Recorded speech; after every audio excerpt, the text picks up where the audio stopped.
Bonsoir à vous, les amis. Donc, c'est toujours l'équipe Tech. Donc, dans le cadre de ce cours, on va apprendre comment la notion de requête sur plusieurs étapes, comment effectuer des requêtes sur plusieurs étapes. Donc, vous allez voir ça rapidement. Comment effectuer des requêtes sur plusieurs étapes. Comment effectuer des requêtes sur plusieurs étapes. Voilà. Maintenant, c'est un module avancé, donc très important pour vous. Donc, c'est un module que vous devez suivre à la lettre pour maîtriser les concepts avancés sur la notion de base de données MySQL. Maintenant, nous allons parler dans ce module des requêtes multitables, la notion des jointures. Nous allons parler de les types de jointures, les jointures internes, les jointures externes, les jointures croisées. Et nous allons parler de jointures naturelles. Nous allons parler des DEX, les types d'index. Nous allons aussi centrer sur la notion de création d'index, les différents types d'index, les différentes manières de créer un index, afficher les index, afficher les clés d'une table et toutes les clés d'une table. Nous allons parler de la notion de sous-requête.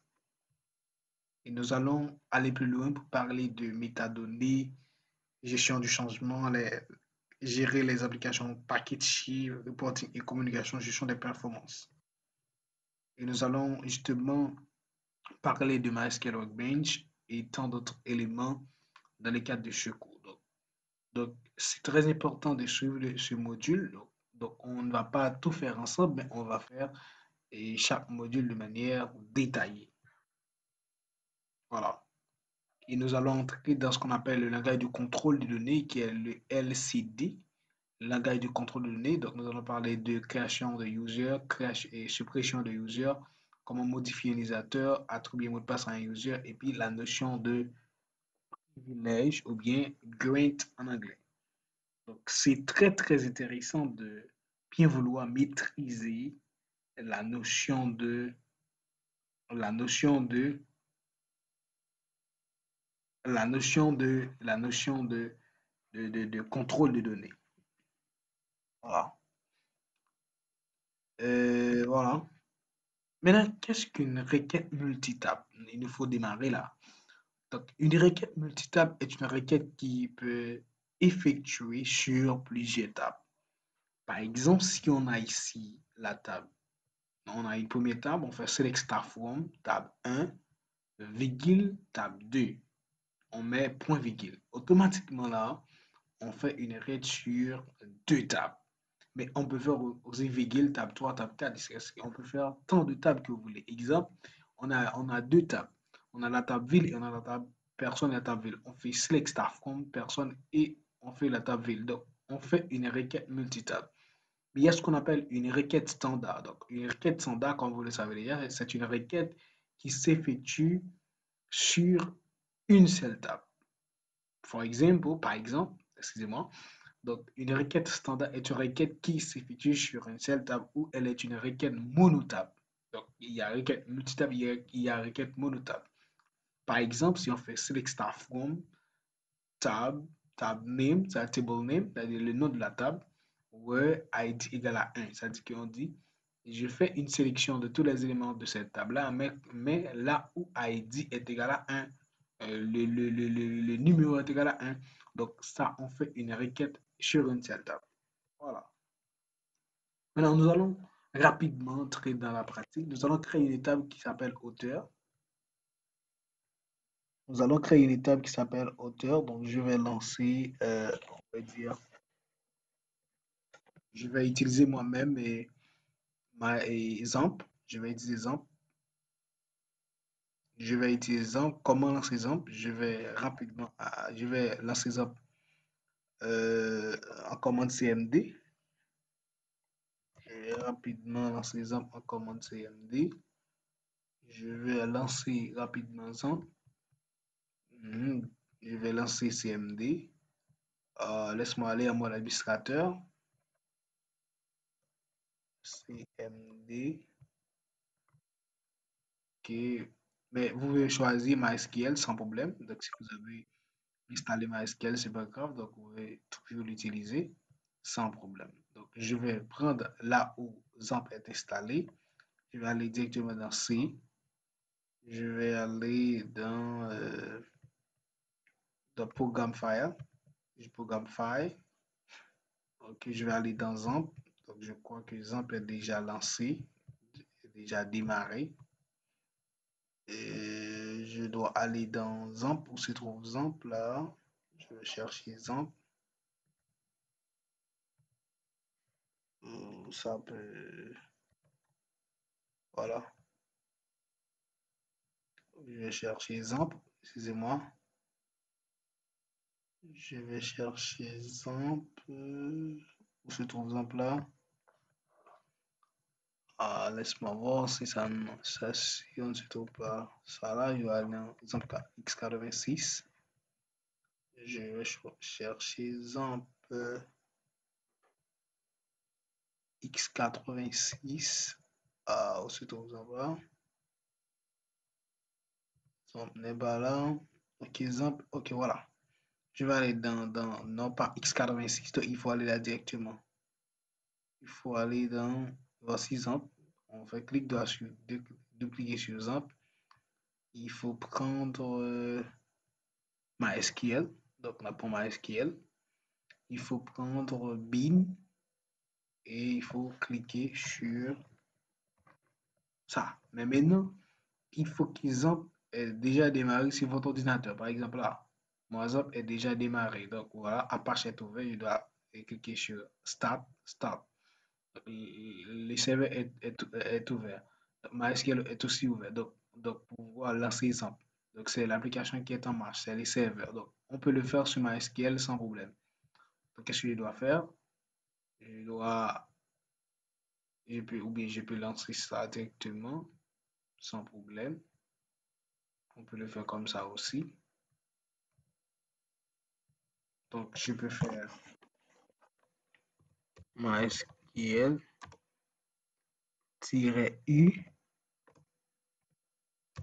root-p.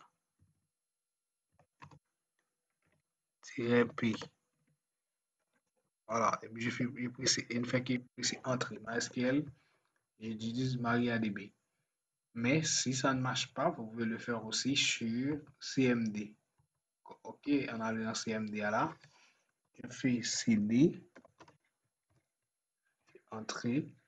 OK, je fais MySQL-U root-p.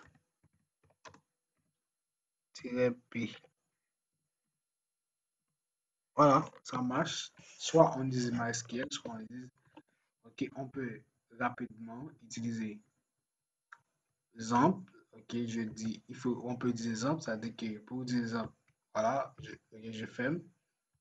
Je ferme tout ce fichier-là. Regardez bien ce que je fais. Et je fais double, ouais, je ne fais que lancer XAMPP. Donc, je vous montre comment lancer XAMPP. Donc, il faut aller dans la barre des tâches. La barre des tâches, disons. Double-cliquer sur XAMPP. XAMPP. Si vous n'avez pas XAMPP, utilisez MySQL. Donc, sans problème. Maintenant, je vais double-cliquer ici pour pouvoir lancer les serveurs. Je vais taper MySQL-U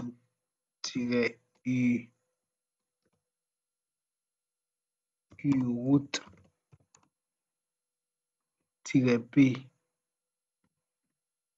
OK, je fais entrer. Donc, ça va être fonctionné maintenant. On est sur MySQL. On peut utiliser MariaDB. Maintenant, si je fais show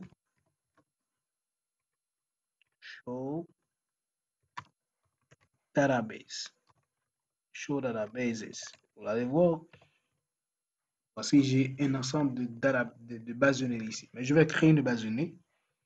Je vais rapidement créer une base de données. Je vais aller sur Notepad++. Si vous n'avez pas, vous utilisez ce que vous voulez. Pour voir les commandes, je vais créer une autre page rapide. Là, je vais choisir quel langage. SQL ici. Je fais create database. Ok, m'appelle admin BD, m'appelle Tito BD. Point virgule. Je vais créer les tables. Comme je vous ai dit, j'ai plusieurs tables disponibles ici. Vous voyez, dans le document, il y a un ensemble de tables déjà disponibles. Je vais prendre ces tables-là. Dans le cours, c'est déjà prédéfini. On a la table News. On a la table Auteur. Donc, je dois prendre cette table. Je vais l'ajouter ici. Vous voyez, Creatable News. Sauf qu'il faut faire ça comme ça. Creatable News. Vaca, il faut faire ça comme ça. Voilà, ça comme ça. Il faut l'arranger ici. On met pareil ici. Ok, on met 11 ici. Donc là, je peux créer cette table ID, auteur, nom, prénom, email. Je dois faire ça comme ça. Maintenant, je vais créer la table. Je vais use nom base tuto PD point virgule. Voilà. Maintenant, je vais créer l'autre table avant de les exécuter. Il faut voir là.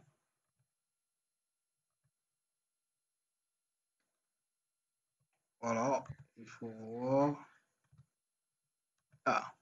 Maintenant, on va créer une deuxième table qui est appelée auteur news. C'est-à-dire, on crée deux tables. On crée deux tables, la table auteur et la table news. Voilà. Maintenant, je mets 11. Voilà. Avec qui, je dois avancer ça comme ça. Date, type date. Là, ça reste ainsi. Texte. Donc, je mets plutôt vaca. Je mets plutôt vaca. Que 250, de 200. Et je mets ici 200.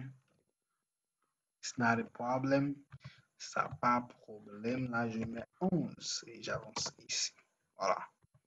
Je mets ID auteur. Maintenant, qu'est-ce que je vais faire? Je vais rapidement créer les deux tables. Regardez bien, je vais créer la base. Je vais copier cette requête. Je vais rapidement utiliser ici. Remarquez bien. Je vais rapidement, pour mieux comprendre, je vais rapidement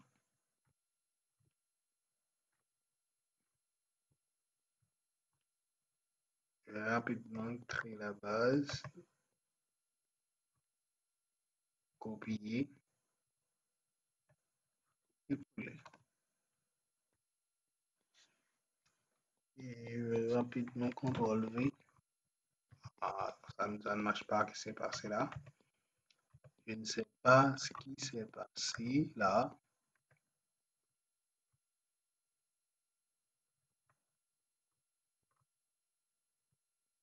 Wow. Il y a un problème, je ne sais pas ce qui s'est passé. Donc, je vais regarder ce qui s'est passé là. Ça.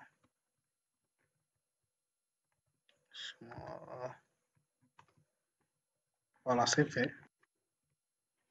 Voilà, la base est créée. OK. Si j'ai fait show databases, vous allez voir la table est créée. Vous voyez, tuto BD est là. Voilà. On avance. Tuto BD est bien créé. Donc, je dois utiliser la base. Use tuto. Je dois utiliser la base. Tuto BD.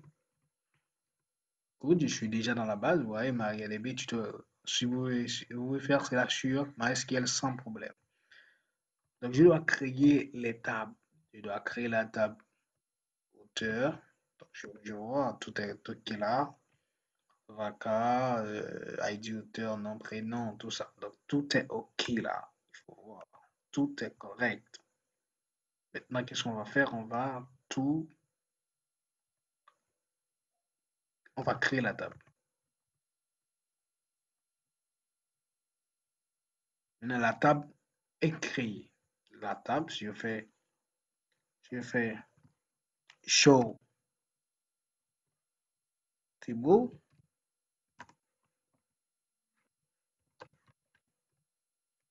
de point virgule. Donc, la table auteur est déjà créée. Maintenant, on va créer la table news. On va créer la table news. Tout est OK là. Ça ne marche pas là. Mettre 11. Voilà. Voilà. Clap. Maintenant, ça va fonctionner rapidement. Bon, il y a un petit blabla là. Ah, voilà, je vois, on n'a pas ajouté la virgule ici. Donc, je dois corriger, réajouter rapidement. Maintenant, ça va fonctionner correctement. On va voir ce qu'il y a. Est-ce qu'il y a pas mal de problèmes ici. Donc, c'est pas grave. Je vais voir là rapidement. Je vais exécuter. Voilà, si je fais show, très beau. Voici là, les deux tables. Je fais texte, auteur. Je fais texte, la table auteur, je vois ça. Ok, je vais texte, news, les deux tables. Voilà, ça marche. Maintenant, qu'est-ce qu'on voit? Nous avons deux tables. Maintenant, nous allons effectuer quelques requêtes. Maintenant, mais avant tout, je vous ai dit que la table, on peut effectuer plusieurs requêtes. La requête select star from, une requête multitable. Donc, c'est lorsqu'on effectue une requête sur plusieurs tables. Maintenant, il y a la table auteur, il y a la table news. Il y a aussi, maintenant, si on a deux tables ici, donc il faut ajouter une contrainte clé étrangère. Donc, pour ajouter une contrainte clé étrangère, il faut ajouter une contrainte clé étrangère dans la table news, puisque vous voulez savoir quel auteur qui a écrit le journal ou bien qui a fait sortir ce journal. Donc, tout journal dépend d'un auteur. Donc, ou bien, tout journal doit sortir par un auteur, ou bien doit traiter par un auteur. Donc, c'est pourquoi il faut avoir une clé primaire dans cette table-là. Et deuxièmement, il faut créer le lien entre la table news et la table auteur. Qu'est-ce qu'on va faire? On va rapidement créer une clé étrangère. Donc, on va ajouter Alter Table News. Je vais prendre cette requête rapidement pour vous. Donc, c'est déjà fait. Donc, c'est pas la peine de rester. Donc, c'est déjà fait. On parle de clé étrangère de la table rapidement. Voilà. Donc, Alter Table News, Add Constraint, okay, Foreign Key.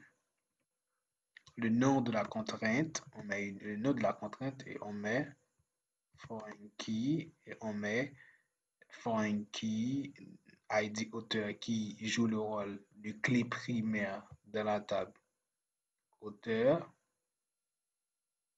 de la table news, disons ici, vous voyez la table news, ok. Et deuxièmement, on fait référence à la table auteur et on a pris le mot de passe qui se trouve ici, là, l'ID auteur qui se trouve là. Donc, on fait référence à la table auteur. Donc, on ajoute la clé étrangère dans la table news, puisque vous voulez savoir quel auteur qui a effectué une news. Voilà. Maintenant, qu'est-ce qu'on va faire? On va créer cette requête rapidement. On va voir s'il n'y a pas d'erreur là-dedans. Donc, ça va créer rapidement. Et il faut remarquer avant tout, lorsqu'on fait Dex News pour afficher la structure, donc là, il n'y a pas de clé étrangère. Puisque là, il n'y a pas de liaison, donc on n'avait pas encore ajouté la clé, donc il n'y a pas de clé étrangère. Donc, si Si on avait clé étrangère, ça devrait euh, euh, être affiché ici. Multiplicité des clés. Donc, nous allons regarder rapidement et que nous ajouter clé étrangère là. On va ajouter la clé étrangère, c'est toujours dans la même. Ok, il dit la requête est effectuée rapidement. Voilà. La requête là, elle est effectuée correctement. Voilà. La requête est effectuée. Maintenant, si je fais DEX à nouveau, je fais DEX news, vous voyez que si la clé est ajoutée, voilà, ici. Là, on dit que la table news contient justement est en relation à la table auteur. Voilà maintenant, qu'est-ce qu'on va faire? On va rapidement faire une insertion pour voir la question de requête multitable. Voilà. Maintenant, nous allons faire une insertion dans la table auteur. Donc, pour pouvoir faire ça rapidement, là, faire insert into auteur values là, values qui je fais environ 2 enregistrements. Ok, ID auteur, on met 1 virgule double quote, le nom, on met ville Sénat.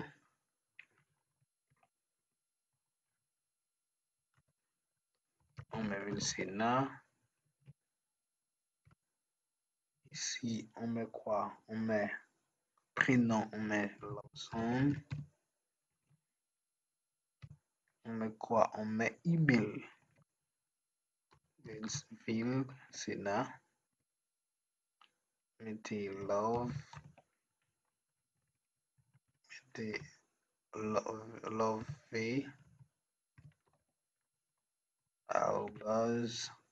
gmail.com.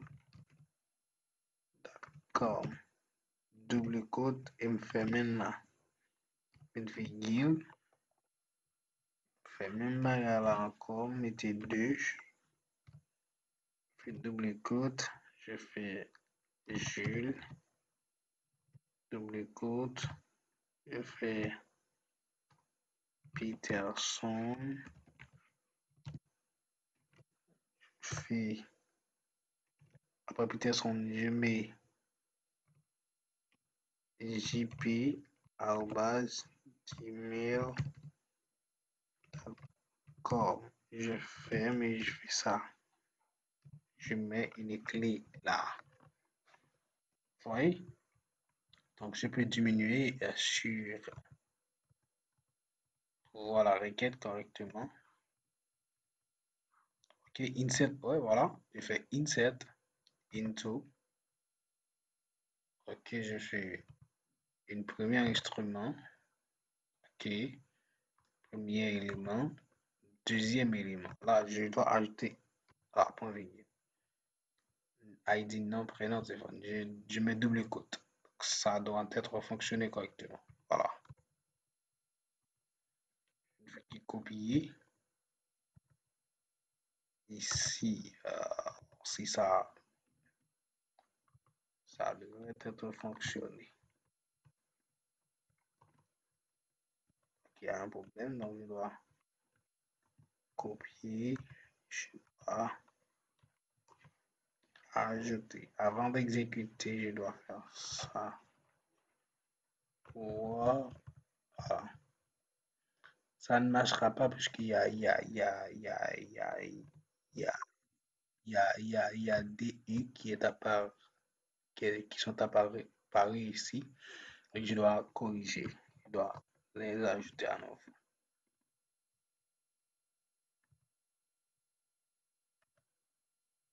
Je dois mettre au point virgule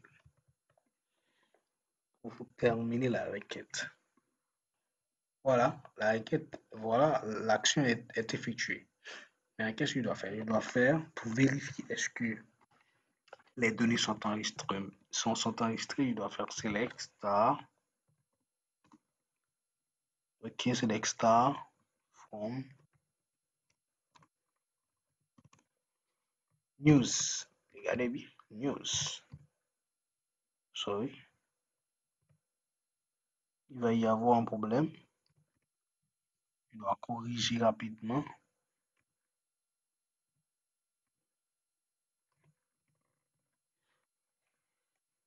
Non, non, non pas la table news, la table auteur. Sorry. Parce qu'on n'avait pas ajouté de données dans la table auteur. Voilà les amis, il y a deux enregistrements dans la table auteur. Maintenant, on va effectuer deux enregistrements dans la table news rapidement pour pouvoir faire la requête qui est une requête multitable. Voilà. On va aller rapidement puisque là, nous avons déjà pris beaucoup de temps, mais il faut comprendre. Donc, c'est pourquoi nous faisons ce travail. Donc, nous allons faire, maintenant, on va faire un instrument dans la table news, dans la table auteur. Dans la table news, maintenant, insert into news. Voilà, news. Values. Hop, hop. Et ça là. Qu'on puisse aller beaucoup plus rapide puisqu'il y a beaucoup de données là. Je mets ID, je mets 1. Je mets date. La date, pour pouvoir mettre la date, c'est quoi? C'est année, mois, c'est, je crois, c'est 2022, 2,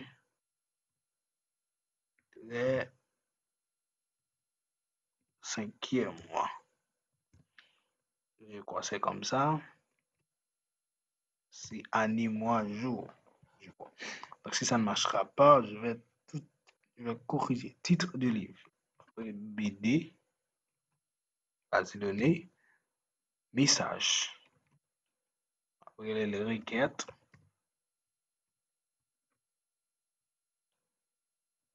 Ok. Message. N'a pas de requête. Et après requête. Non, c'est le message. Le titre. Après le titre, c'est le message. Et puis auteur. Donc je mets le numéro de l'auteur. Je mets 1.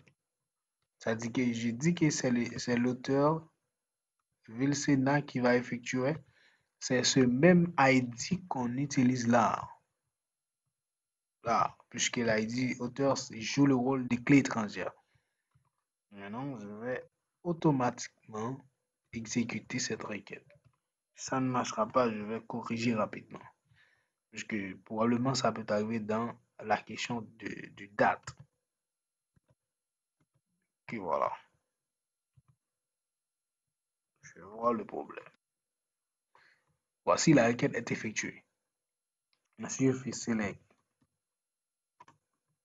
par from, je crois que j'ai déjà cette requête-là. Non, maintenant news, ouais. Maintenant, la requête est effectuée. Donc, la table, là, ouais, l'ID auteur est là comme clé étrangère. Mais ici, donc, je vais ajouter une autre requête. Voilà. Je vais rapidement ajouter une autre requête. Une autre requête. On dit la requête. Alors, excusez-moi. Je mets aussi là 2. Je mets 2. Ok, je mets tout.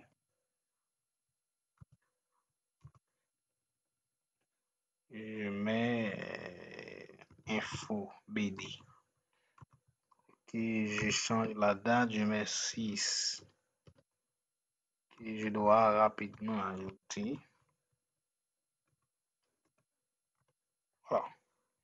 Ça marche. Mais maintenant, voilà le problème qui peut arriver. Si je fais choix